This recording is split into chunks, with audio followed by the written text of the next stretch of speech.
Hey, Frank, I'm Ahearn, privacy consultant, author, New York Times bestseller, How to Disappear, and blackmail expert. Today I'm going to talk about the 13 things to know about blackmail. It's a whole lot more, but I figured today I'll just give you the 13. Never block or ignore a blackmailer. Because if they snagged you on Facebook, Instagram, or some other social site, it's more than likely they got a list of your friends and followers. Or maybe they did a database search on you and know your spouse's email address, mobile number. So if they cannot contact you, they will contact someone you know. And trust me, it's going to scare the pants off of you if your wife or your husband says, hey, I got this really weird message from somebody on Facebook, and they want you to reach out to them. By maintaining communications, you control and contain the situation. At least it's a one-on-one. You keep it between you and them. Again, if you block them, there's no you or them. It's just them contacting everyone you know. So don't block the blackmailer. Never pay a blackmailer. I mean, if you do, it just sucks you deeper into the scam because a blackmailer will be all over you like a rabid dog. And that's what they are. And that's an insult to rabid dogs, actually. But paying them tells them you're afraid, even though you are, but you can't act off of your fears. You need to stop everything and you need to stall them. I'm trying to get money. I need some time. I get paid tomorrow. This way, that time between now and a promise of payment tomorrow will give you the opportunity to think and make a plan on how to combat the blackmailer. Once again, no matter what, do not pay. Even if they say to you, you pay once, I'll leave you alone, or you pay once, I'll delete it from the computer, it's a lie. Blackmailers are pond scum, and they just lie. So don't pay. The minute they hit you with the blackmail, you need to take inventory. What do they know about me? What did I exchange? Do they have my real mobile number, my email address, my social media? Do they know where I live, work? Did they mention my spouse's name? So your head needs to be moving 100 miles an hour and just ticking all the boxes. And from what I previously said, the not blocking a blackmailer and trying to push them off and get another day's time from them, same thing. You know, the day's time or the couple of hours will give you the opportunity to look at your information and say, this is a threat, this is a threat, this is a threat. And then you have the time to make a plan, whether it be hire a professional or handle it on your own.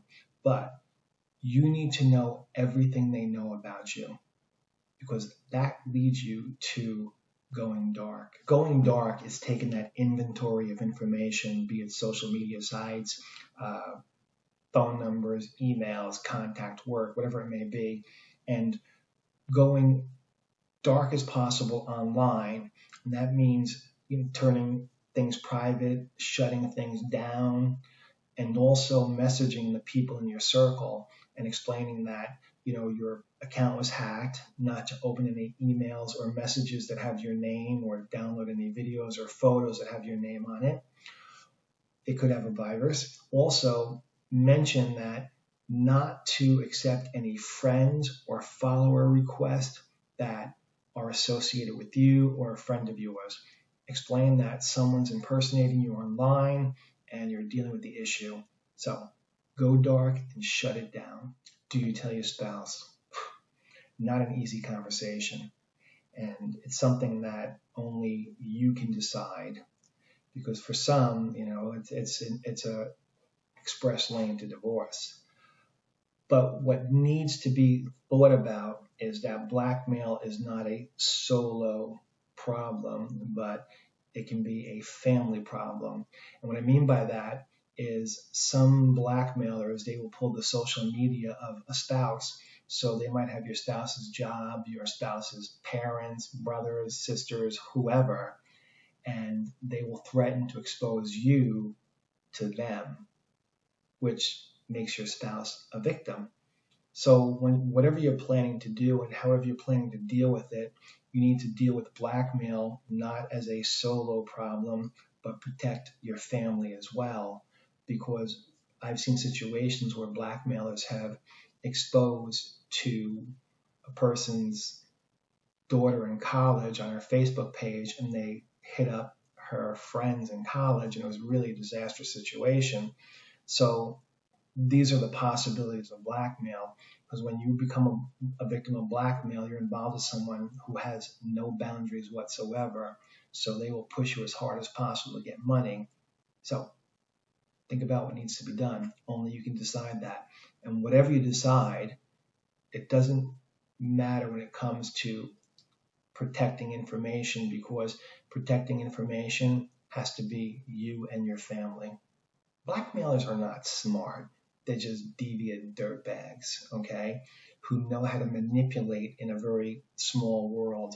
They know how to manipulate and trap people, and they know how to manipulate and scare to get paid. So what I've come to experience is, if you deal with them outside of the blackmail realm, they can't function as well. Because what happens is they'll just become these adamant, angry individuals. I want my money, I want to get paid, when they pay me, and they'll hit you up like that. So part of the strategy of blackmailing or combating blackmail is to manipulate your information. I mean, if they know you as Joe, you can easily work it where they become to know you as John. And if they think you're a bus driver, you can just kind of, throw in there that you work in a fish store. There's ways of manipulating to slowly change your identity with them, because they ain't smart. They're just a bunch of dumbasses who kind of hooked up on this way of getting money. So when you're thinking about combating blackmail, don't let the fear overwhelm you. They're not smart. You can outsmart them. Do blackmailers expose? It's the magic question. Most do not, okay?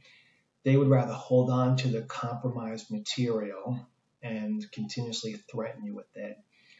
To a certain degree, it only has value if it's a secret between you and them.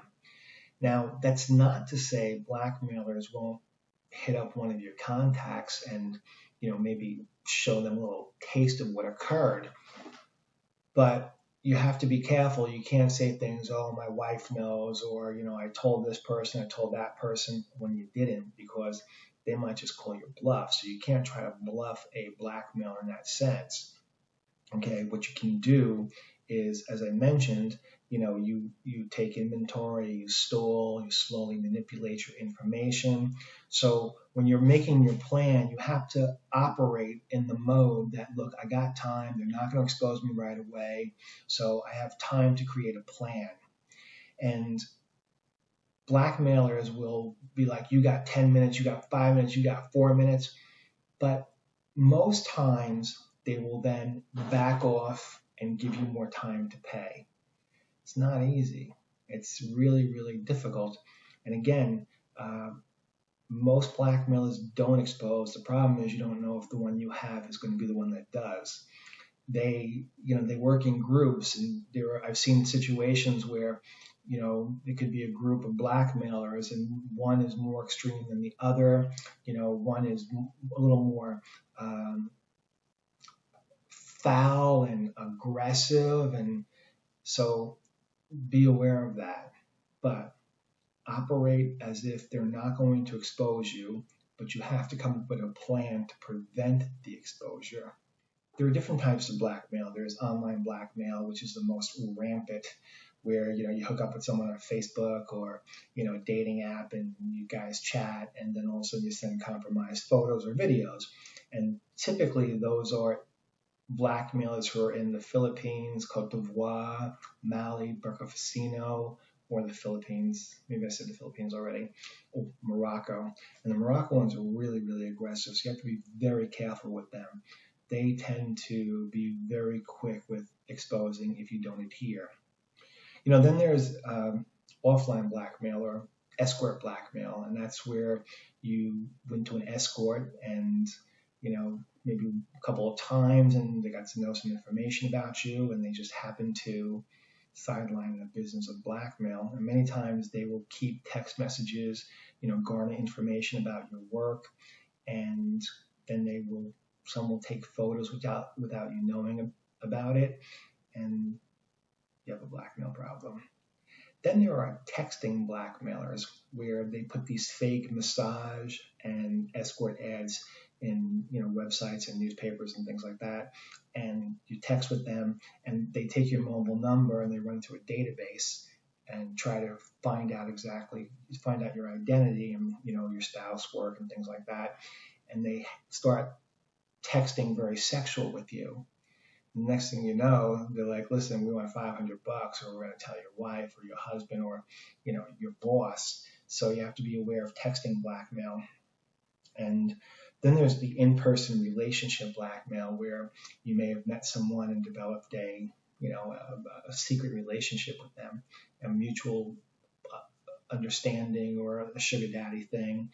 And months have gone by and it's been a great thing, but you want to pull back. And the next thing you know, as you're pulling back, that person wants a rainy day payment. And what most victims of sugar daddy do not realize is that that person's been saving for a rainy day. Financial transactions, text messages, emails, photos. They might even take videos of you without your knowledge, or pictures without your knowledge. So you have to be careful of the different types of blackmail that exist. They exist digitally and in the real world.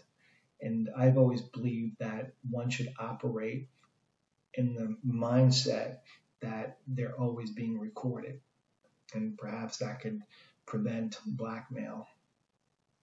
But blackmail is a difficult thing to deal with. It's emotionally draining, and it's pretty much a horror show.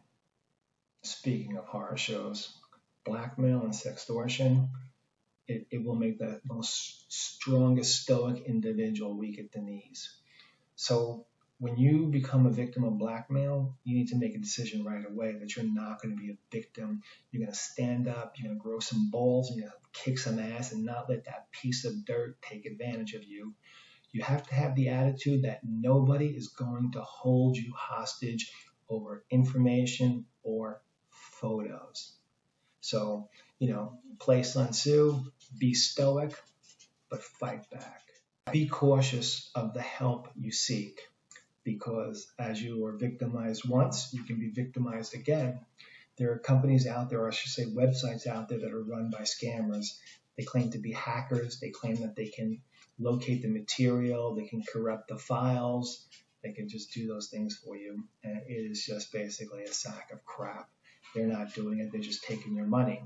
Sometimes you'll be contacted by a person claiming that they're a hacker. There is no hacking blackmail material. Others claim they can locate the blackmailer and convince them to stop blackmailing you. Why would that happen? I mean, the criminals are criminals. They're blackmailing you. They don't care who's contacting them. So be very careful on the help you choose. And also, you are in a very desperate situation, and it's easy to open your wallets and pay someone huge amounts of money to help you, and they may not help.